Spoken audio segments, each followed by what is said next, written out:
Mondays to Fridays, 3:30 to 4:30 p.m. in the newsroom. You can't afford to miss it. Good afternoon, viewers at home. You are welcome to yet another interesting edition of the program in the newsroom. My name is Kayode Adebayo. We are here once again with interesting issues bordering on national affairs. Like we used to do, there are topical issues here which are slated for discussion. First, to be discussed this afternoon is the donation of money to Niger Republic by the federal government. And we have it under this topic, insecurity. Federal government confirms donation of 1.4 billion naira to Niger Republic. Why the donation?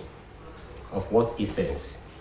When we get there, my guests are already with me here to discuss on it. Then secondly, we are going to see how the scarcity of dollar is eating every sector of our economy as travelers stranded, as dollar scarcity eats bank.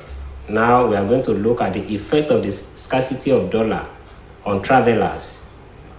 Then thirdly, we are going to look at the issue that has to do with the ASU strike, particularly the recent comment by the Secretary to the Government of the Federation, Boss Mustafa, in which he said that there is no justification for keeping students at home for 5 months.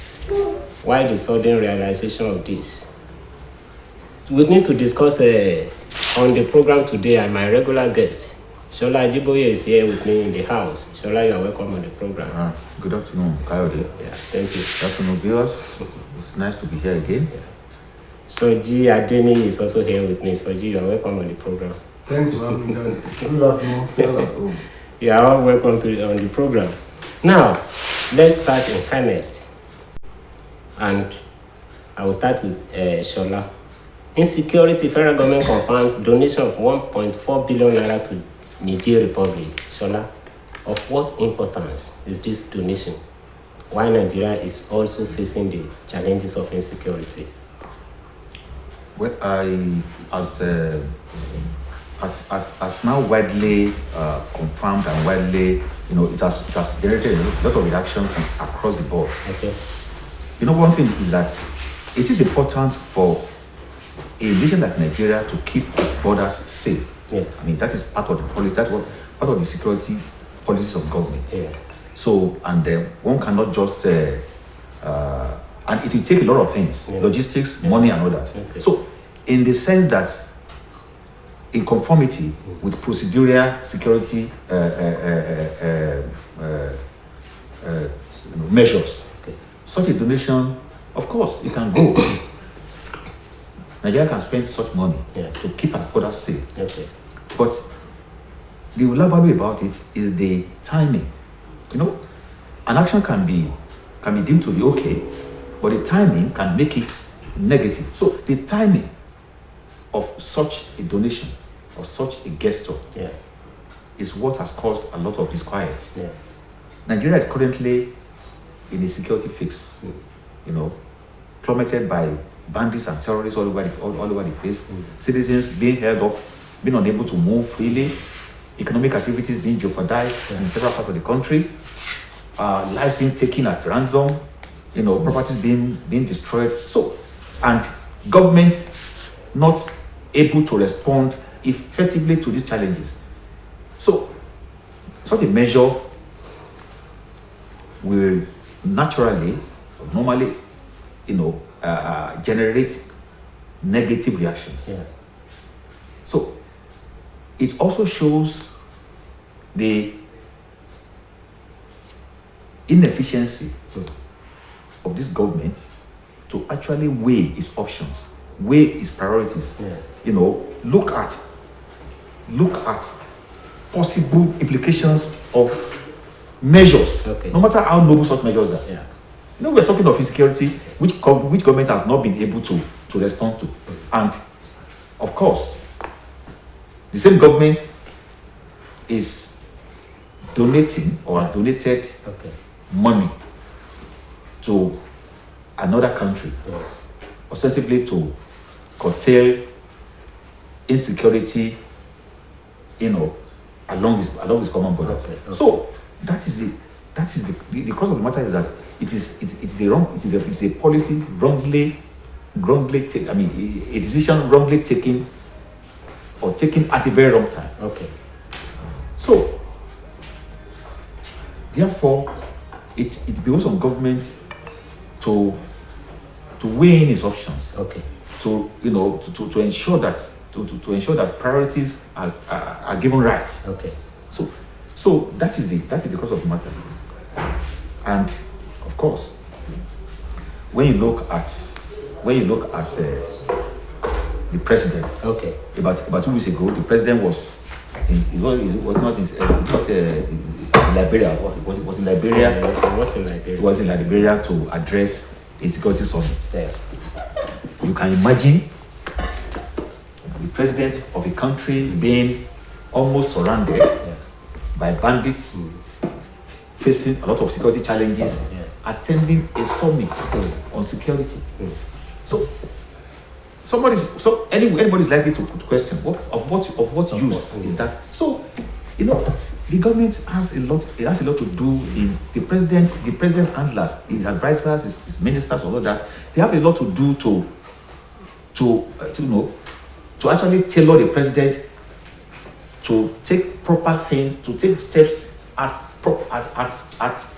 appropriate times. Okay. Not taking steps that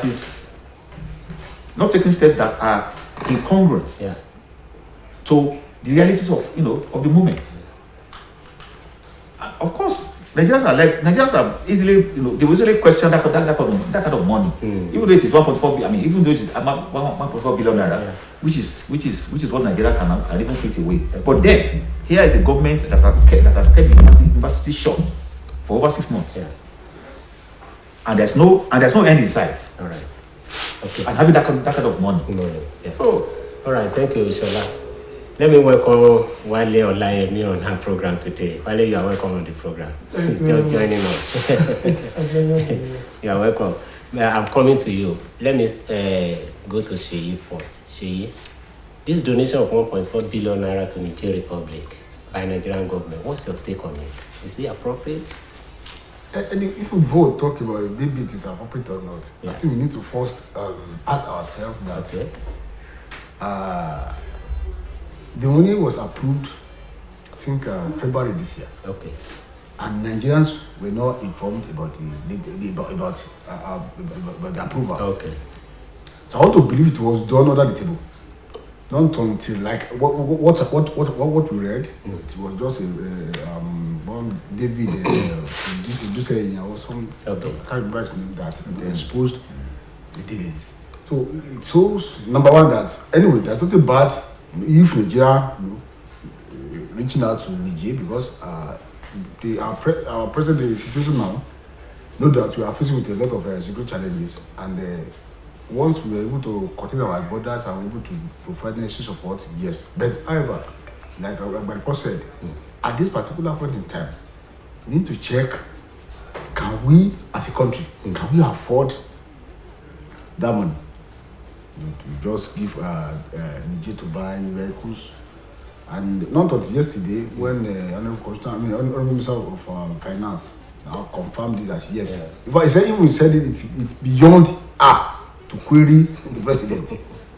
And we will now look at that. Also, we now want to challenge or ask the interest of Mr. President as far as Niger. And we should not forget last year, openly do last year. Mr. President said it that come, I have cousins, I have family, I have relatives in Niger Republic. When we are talking about the rail track that from Kano to Niger, but that is just aside. But the money at this particular when our university are under lock and key, and what we need is money to take care of the demands of us. But now doing that because we should also the money to them might not be might be nothing, but to us it's something. 1.4 billion is a lot of money just to buy vehicles for me. If you look at from an angle of providing security, yes, nothing bad. But the timing, I'm going to put it very, very wrong there. very, very wrong, because we cannot afford to keep on. We say we want to cut cost of governance. If we want to cut cost of governance, we must now prioritize our spending and what we want to spend it on.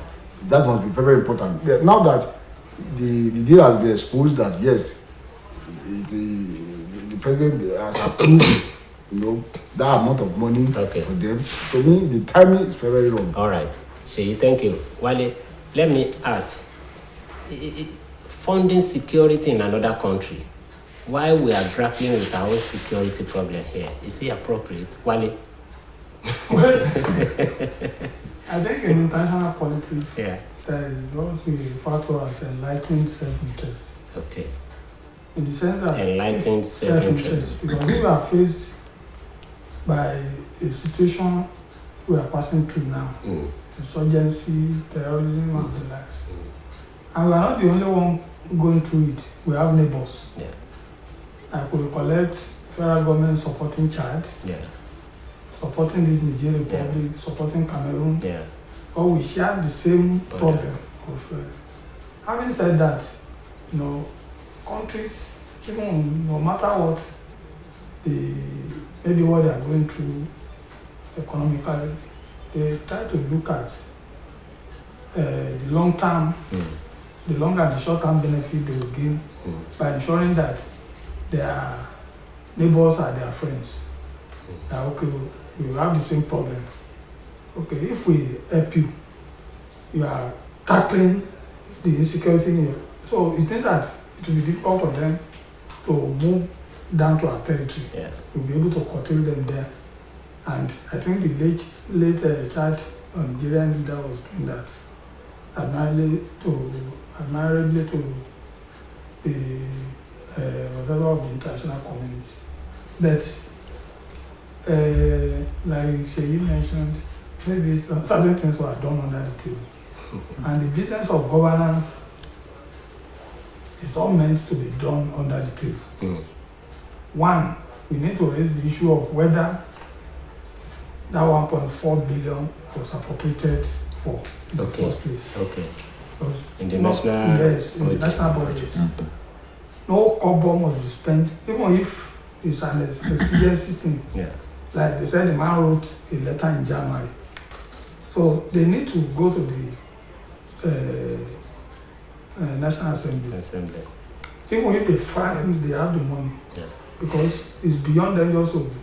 Once it's not allocated from the budget, maybe even to go and ask for maybe supplementary budgets to fund it down.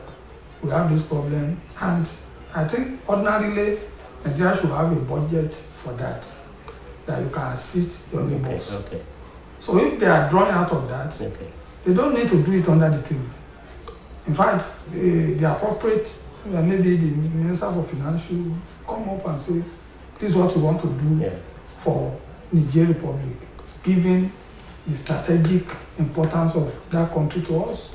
So I don't think there's anything so, but when you do the right thing, probably in the wrong way, and probably at a time that is not appropriate. Because I want to share the view that if we look at what we are passing through now, we have virtually all our public universities closed for running to 6 months now. And what is the issue? It has to do with money. So if we are able to, if our pocket is so rich that we are able to throw over 1.4 billion, then it makes a lot of sense for people to query it. That why now? We too have a lot of problems here that you can spend money on, because there was a time, there was a country, there was a time where they would tell you that Nigeria is the big brother of Africa. We were doing all those things in those years, but now we are going through very serious financial crisis. At least we know that we'll be borrowing to pay salaries first born now. Those are some of the issues. Then we don't need to tubu, what the Yorubas will call tubu legele. You know, if you is the capacity. Okay, when we see the US now, US is number one debtor in the world. Yeah. US is still committed to doing so many of those things. Okay. Because they are a productive nation, we are not. Yeah. All right. Wale, let me come back to Shola.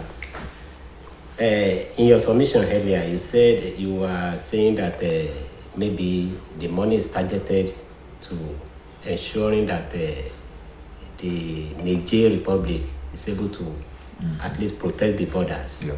But if our own security guard, border guards, like the police, the army, the DSS, and all officers that are involved in securing our borders, often complain of lack of equipment. How much effort have we made to secure our own border here before we now go to other countries to go and help them secure their borders?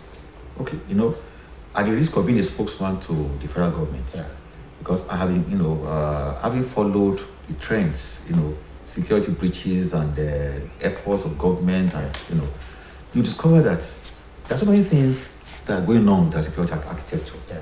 Even the budget, the security budget itself. Can anyone access it? Do Nigeria even know how much gets to the various security agencies and how much actually gets to ensuring security? What I mean is that in terms of equipment, in terms of training, in terms of personnel, in terms of how much how much gets done at the end of the day. I've watched a lot of Syria interviews on social media about the complaints of soldiers that most of the money end up in the pockets of their superiors or superior officers. So what steps have been taken to ensure that the budget, the security budget actually gets to securing Nigerians? And that is where the lackluster National Assembly, the Senate and the House of Rep, all those people just there, confirmation legislatures, just come about, taking no scrutiny, nothing. So that is where they come in. Okay, look at what you're talking about. 1.4 billion naira released from the Treasury. Nobody can even tell now what steps the executive took to get that money out. The president just append his signature and the money was released. Was it taken to the National Assembly? Was it debated upon? Was a committee set up to actually scrutinize? Did it pass through tenders board? So there's so many things wrong. That's why I know that Nigerians easily blame Buhari. Of course, he's the head of government, and whatever he does trickles down. But look at the conspirators. I call them. I don't call them legislators anymore. The conspirators in the mismanagement of this country. The conspirators that is now loaded at the National Assembly. When you watch their proceedings, they're not exciting. You don't see any exciting proceedings there. No debate that is so far-reaching or so intellectually inclined. They don't query things. So, and when you have such a legislature, anything goes. It means they have not only abdicated their responsibilities, they have failed. They have failed to give Nigeria that sense of belonging. Nigerians rely on them to caution the executive, to actually see how their monies are being spent, whether those monies are spent, judiciously, whether those money are appropriated judiciously, and even when money is released, it is the duty of the legislature to even query, how such monies, whether such monies reach the appropriate, targets. All right. So, when that is not done, what do you have? Thank you, Shola. So let me ask. The money given to Niger Republic is more or less a foreign affairs related issue. But all along, we did not hear any involvement of the Foreign Affairs Ministry. Don't you think, something is fishy? No, if you listen to Madam Minister of Finance yesterday. He said that even he said the thing was beyond him, that he cannot query, the dealing. So it shows that it's. I want to believe, because like Omba said that maybe he passed through the National Assembly. I want to believe nothing of such. So Mr. Ray just single-handedly approved the money without consulting, without making any. And like we used to say that we are in Nigeria, we have good laws, but the operators of these laws, that they won't create a problem, that they don't make this law to work as it's supposed to be. Because normally there should be a procedure, there should be a process leading to this. And if you're talking about the minister, even when the minister of finance that we even disbursed money was telling us that it was beyond him. So now what we're now talking of minister of foreign affairs to do what? So it's so unfortunate that like I said that there's nothing bad if we seek to support our neighboring countries. There's nothing bad in it, but the timing and the way at which it was. And we should not forget, even that Niger Republic, they have laws and they follow their law, but it's our own that we can just bypass the law and do whatever we like. Somebody was, I think it was yesterday, somebody was telling me that actually we have a working and up to task National Assembly that today they should start the process of impeaching the president. If you did not consult them before, because you cannot just dip your hands into the purse of the federal government and say want to spend without proper appropriation if it's not captured in the budget. So, and where do you take the money from? So, to me, it's beyond maybe the foreign affairs are aware or not, it's not aware. The last time we heard about the Ministry of Foreign Affairs was when the war between Ukraine and Russia started. When they were trying to bring our Nigerians back to the country. That is the last time we heard about the foreign affairs. So, since then, they went to sleep. As far as this issue is concerned, because if the madam said that the thing is beyond him, so it shows that his organ top ordered him to be disbursed. But it's very simple. All right, Seyi. Now let me go to Wale. Wale, over to you. If the situation is exactly the way we are discussing now, is it good for us to continue to do things without recourse to due process? What? The idea of doing things in an arbitrary manner was associated with military rule. And I think in a democratic setting, there are laid down rules and regulations. Okay. I will keep on emphasizing the fact that when you talk about the rule of law, when you talk about making institutions work, these are instances where you put all those things to test. Because there's no way you can wake up and say, we want to help Niger Republic. Then they just raise a memo. Go and pay so company to supply. So it's not done anywhere. You are not, even when you are running your company, the accountant can tell you and say, sir, we can't just pull that kind of money in the account. Just like that. Maybe we need to wait. Even when you are the owner of the company. So I think that presupposes that certain things were not done the way they should have been done. No matter what, even if it is so urgent and the president believes that the money should be released, you can only fast track the process. You can't bypass it. And I think that is what has happened in this case. All right. Because the finance minister even said it. He said they just raised the memo, then the money that they should go and pay to a particular car dealer in the northern part of the country. All right. It's not done that way. All right. Thank you. Let's move to the second topic of our discussion for today. and that is travelers stranded as dollar scarcity eats bank. Shola, are you not worried that this issue of scarcity of foreign currencies is eating deep into every aspect of Nigerian economy? Well, scarcity can be defined, I'm looking for a proper definition for that, in the context of what is happening here and what is happening in Nigeria today. Scarcity as a result of, in quote, hoarding of foreign currencies, dollar. Circulating dollar within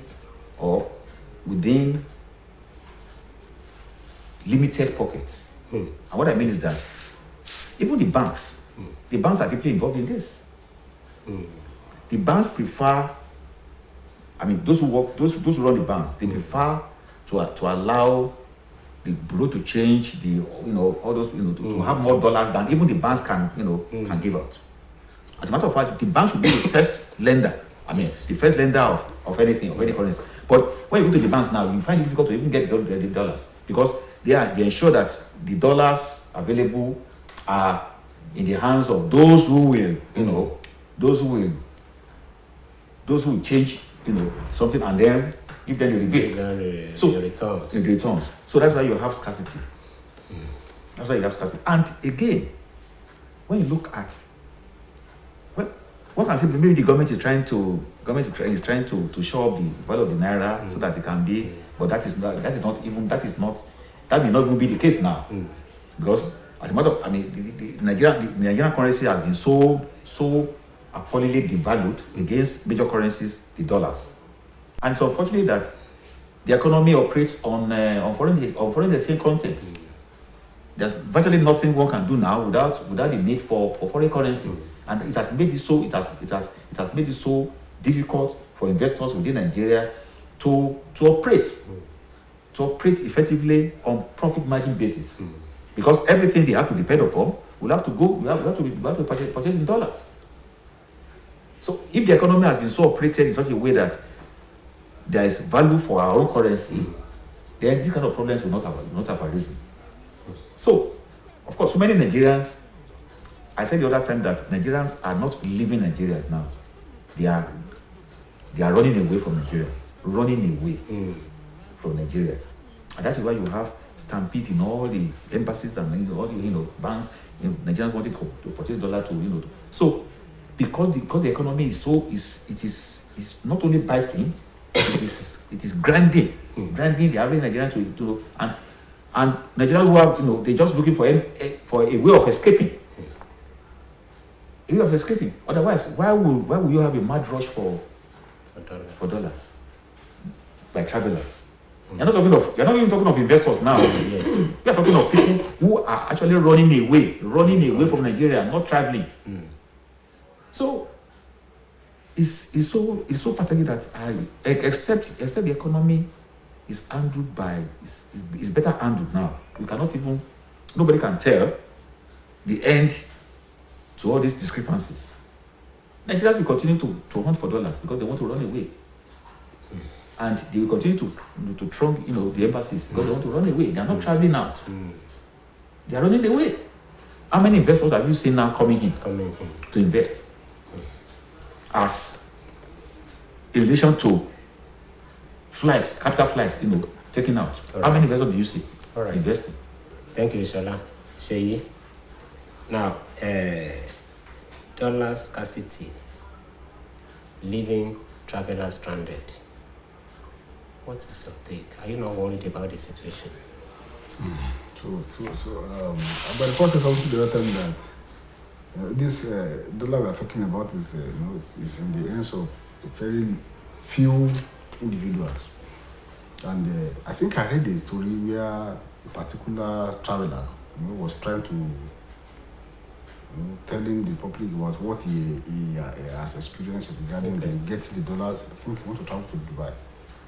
And it's just, I think he needs $4,000 US. And he has approached his bank and they promised that they will try to raise the money for him. And he said one of the bankers, requested for kickback of close to 400,000 naira. Eh? Yeah, I read the story. Close to I think 354,000 naira kickback. And even the man said he has agreed to pay that kickback just to get $. He's not asking for free $. It's money. It's money. So to tell you, how bad things has gone in this country, and unfortunately, I want to say this, that our leaders, are the brain behind all this problem that we are facing today. April this year, we read it in a story that close to 9,000 medical doctors that moved to the UK, Canada, and the US. Around the world. And now we've not seen the negative effect of they are moving out of the country. Not now. If you now go to our different hospitals today, you will not see a doctor attending to 3, 4, 5, 6 patients at a time. Now, see the numbers that have moved out of the country. They also don't wish to leave, but when the environment, the conditions is not palatable for them, so they have to look for where to survive. The security we are not guaranteed.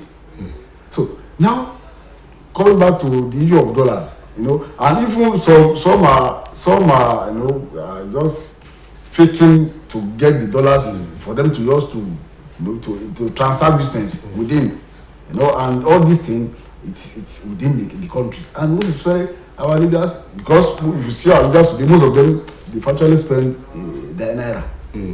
Because if I have $1,000 in my pocket now, that's close over 600,000.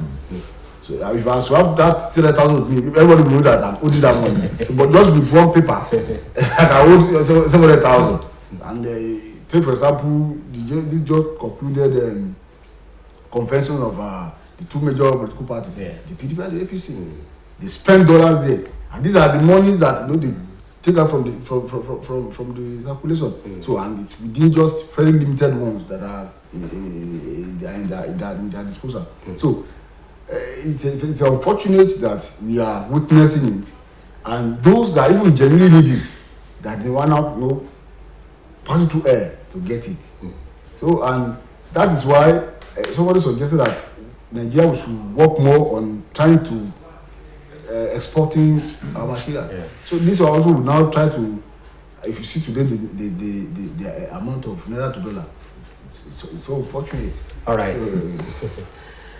While travelers stranded as dollar scarcity hits bank, why must people be suffering because dollar is scarce? From my own standpoint, I would say both leaders, as well as the political elites and followers in this country, we love living in self-denial.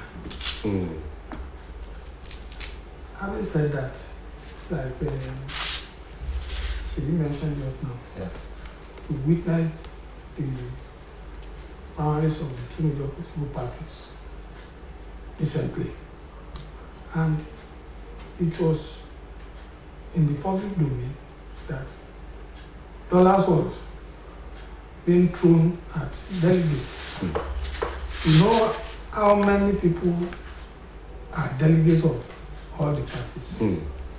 Even if each candidate is given $1,000 times the number of all the candidates in both parties, that's quite a princely sum. But having said that, we are a nation that produces nothing except crude oil. And for so many reasons, they tell you they've stolen so thousands of the crude oil. So the amount you are earning from crude oil now is nothing to write home about. So what do they rely on diaspora remittances? Because most people don't know that it is the receipts of dollars that are coming to the country that that's the only you can get. If you need dollars, nobody will manufacture dollars unless you have somewhere you are printing it here. So it's an international currency. It's not print foreign currency. The issue is that most of these things that we holler about, they are pure economic issues. politics won't solve economic issues. But people don't see it that way. We are a nation whereby people they are incredibly optimistic. They just say God will do it. Then I begin to laugh. That which God? Is it not the same God? When we look at you suggesting that they're going to just fix. Why can't people going to fix the rate of the dollar to naira? It won't happen. That cannot guarantee export promotion. When they fix dollar it's not even going to happen. I was discussing with somebody this one. I said, you people, it's good to be to have that hope that things will be better. But the reality doesn't point to it. There's a serious economic crisis across the world. Yes. Of late, people are protesting in the US, protesting in the UK because of the terrible things that has been happening. When you hold the pounds and the dollars, what it can fetch you before is just so small these days. So those people who are in the diaspora can't even send money here. That's a way to block an inflow of dollars. But they are also surviving and struggling to survive. So when you look at some of these things, there are dynamics in the international circle that is affecting us. Now, as we are going now, progressively, that big bread, that family loaf will reach 1,005. Because we don't, even all the wheat that we grow in this country, it's not up to the ones, it's not up to what they can consume locally that people sell in the market. Not to talk of you take it to me and be getting. Where do we normally get our wheat? Ukraine. Ukraine is the largest producer of wheat in the world. Now they are shipping, and they will go to Europe. The best they can move down Africa is Egypt, because those ones, they are badly in need, probably more than us. So when we look at all these things, there's something to cheer about. All right. If I may just to add a point. You see, economic realities. You look at Nigeria. What are those areas that we have comparative advantage? What efforts have been made in the last maybe 10 years to show up those areas so that we can even if you control the West African sub-regional market, it's not okay. Yeah. All right. Nobody is okay. Nobody is doing. What is being done and what is being produced? And looking for dollars. Nobody is looking that direction. I have my question to ask. A lot of people keep on saying that. I will do this. I will do that. It didn't. Yes. People are productive. It's creativity now. Now, the way things are now, you have said the reality on ground now. Should we continue this way? That's what I'm saying. No, by continuing this way is by running a company that will just get shut down within a very, because right now, even the oil sector that we think we have is in crisis, and see, it's not even in our hands anymore. Because by the time the new the new company or this karma policy NEWSROOM, then we all know that it's not in our hands. And we have not even seen the problem. The problem has been there for so many years. The NNPC that's supposed to actually make the oil industry our own. You know what I mean? By our own. That Nigeria is an oil producing nation, and it should have the production unit of this particular commodity domicile within us, domicile in our economy. It has failed to do it. I tell you, Coyote, if two of those giant foreign oil companies, Shell, for instance, if Shell withdraws today, withdraws its production today, or Chevron, you will not get a liter of PMS to buy in any filling station. And we claim to have, and we have an NNPC that has been there for donkey years. This is why I will not say that we just sell off the I will not say this along that what value is NNPC adding to the economy, even to the oil industry itself. If you cannot ensure that the only commodity that we have as foreign exchange earner is domiciled within our economy, then what are we talking about? Okay. As long as you are crying for $1, which you not even work for, that dollar will come at your own detriment. If you think you have, like she was saying that if he has $1,000, he has when you spend that money within the economy, it is the same thing as having 20 naira, because you have to pay heavily for it. No matter the dollar that you have that is converted to so many heaps of naira, that naira does not even have the value.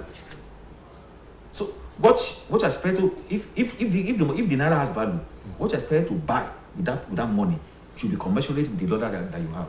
But is it? Yeah. All right. So that's the economic reality that we are not facing. Okay, Shola. Thank you very much.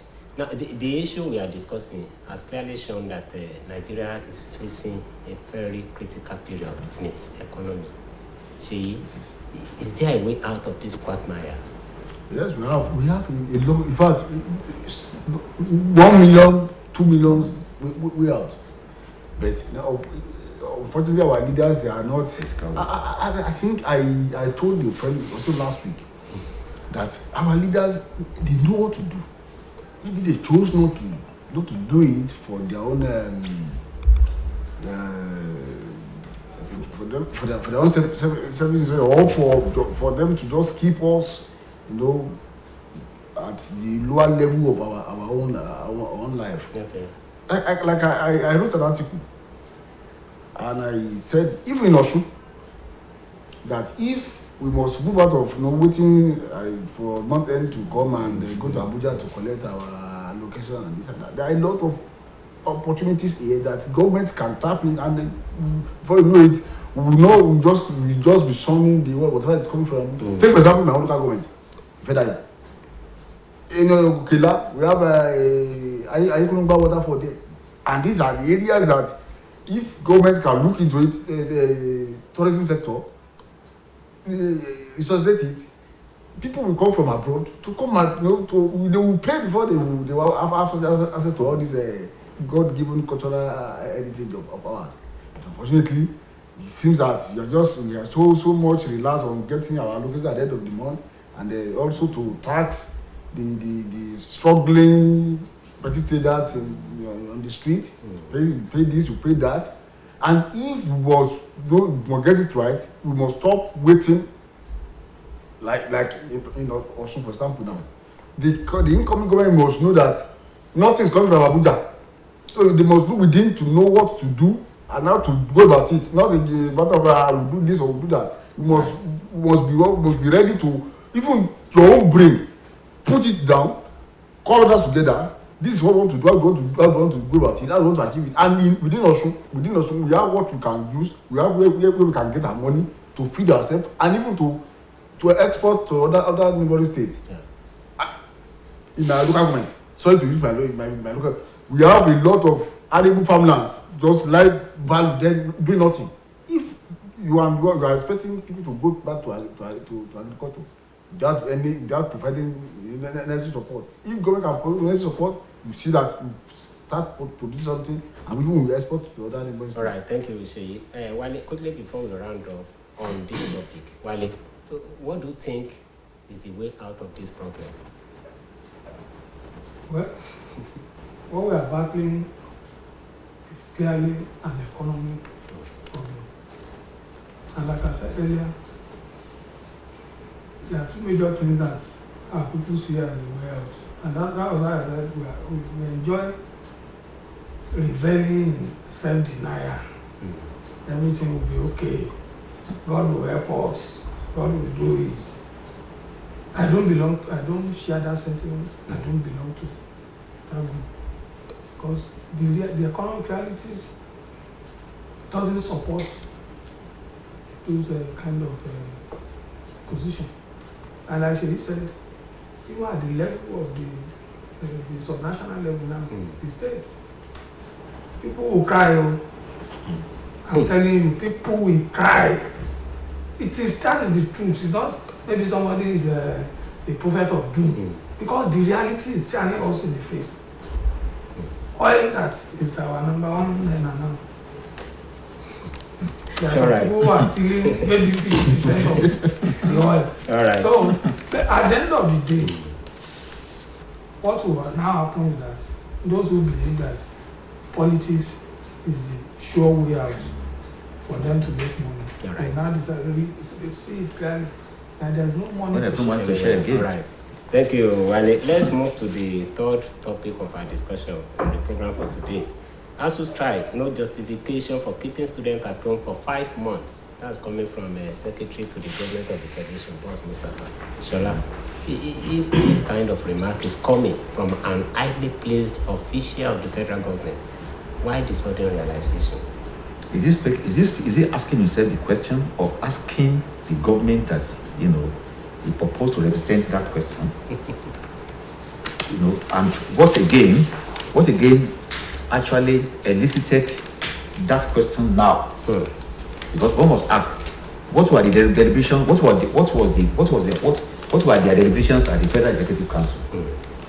So those are except is able to answer those questions. Maybe it's just soliloquy, but maybe just asking himself, why should or maybe suddenly remember that these students have been at home for 6 months. What are we doing about it? Are we justified? So questions can be self-indicting. Yes. I want to believe that question is self-indicting. Self-indicting himself, indicting the government that he represents. And of course, look at his position within that government. It shows the level or the quality of counseling or advices they give Mr. President. So if it has taken 6 months for the Secretary of the government to realize that it is not appropriate for the university system to be short, or for the tertiary education system to be short for going to 6 months, and it's just asking loudly that is it justified, then you begin to talk, then you begin to think, what kind of government is Nigeria, or what kind of government is running Nigeria now? So it shows discordance within the level of government. Discordance, lack of purpose, or a government at cross purposes, or at crossroads. And maybe because the citizenry have been so docile, one way or the other. There has been no, until now, that the Labour just realized that they have to shut down the whole country for the government to act. Since 6 months ago. And mind you, it shows that most people, even the educated ones in government, I don't know whether they just pass through the university system. The university did not pass through them. Because I know that a university short for even a semester, there are lots of implications for a university system short for a semester. Not talk of a session going over 6 months. There are lots of immediate and long-term implications of that. It means that research will be put on hold. It means that accreditation will be put on hold. It means that a lot of things that ought to equate that system with counterparts all over the world would have been so disrupted. So even if the universities now resume today, it will take not less than 2 years to reactivate, to repair what has been damaged.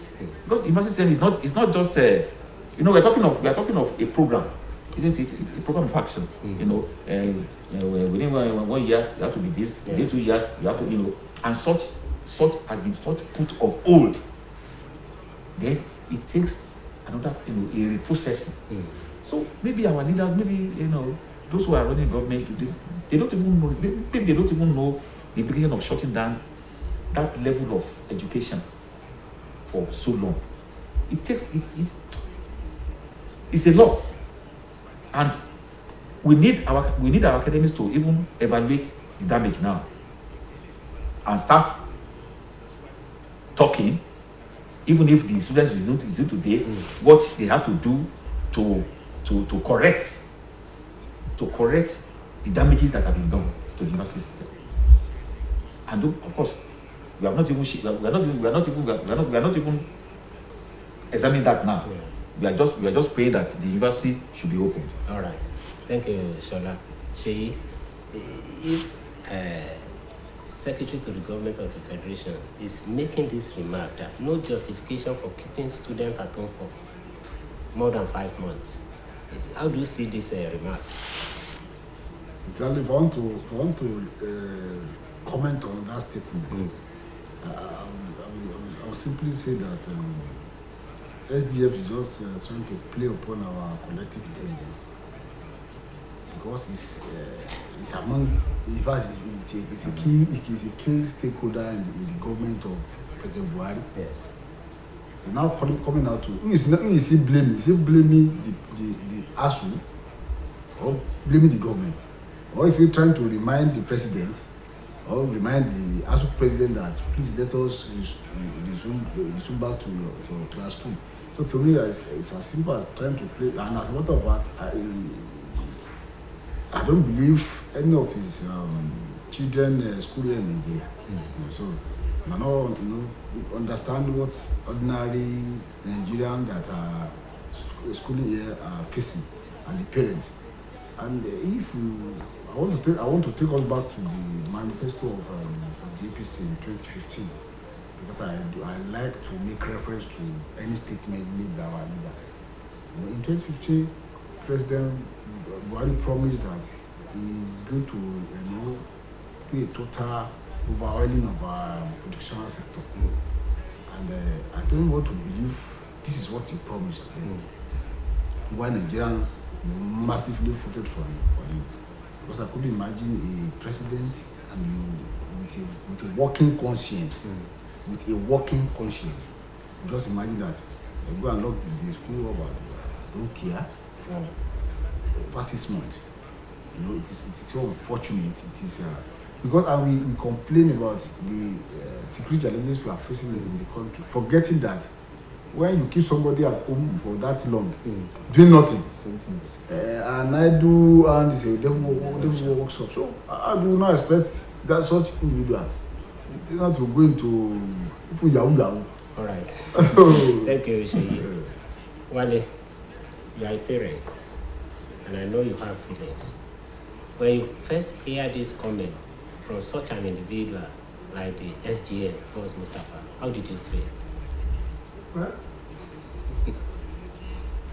I will say that maybe there are two things. Yeah. Born out of frustration on his part. Or he may just feel that he has to say something. Having said that, there was a time in this country that because of everything kind of they admonished us that let us shut this system down for 2 years and reorganize it so that we can have something that we can call a university system. That advice was not taken. And ASU has been negotiating and renegotiating an agreement decided with the federal government in 2009. I think there is what I would call a conspiracy of the elite against our people in this country. Because it's so glaring. Many times when you go on social media, you will see public officers who posted pictures of their awards. Wike did, El-Rufai did, and quite a number, I think the Senate President of Uganda did. So, what that is telling us is that those who are in power, they don't give a damn even if the university system collapses.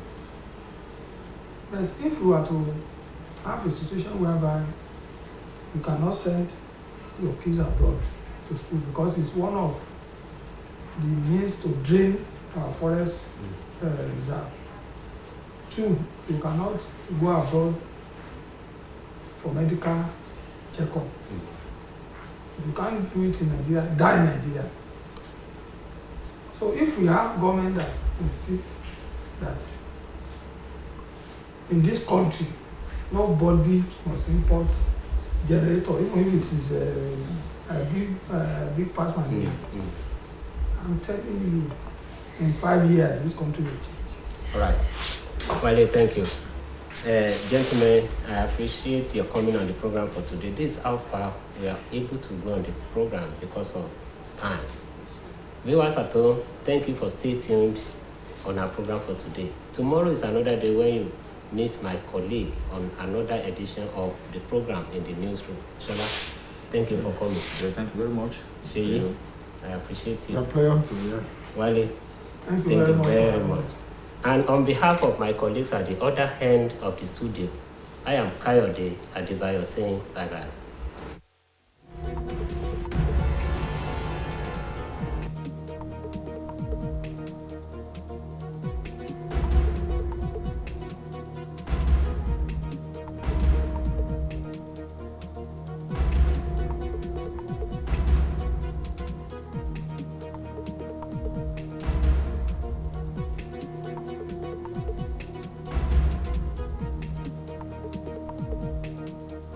Mondays through Fridays, 3:30 to 4:30 p.m.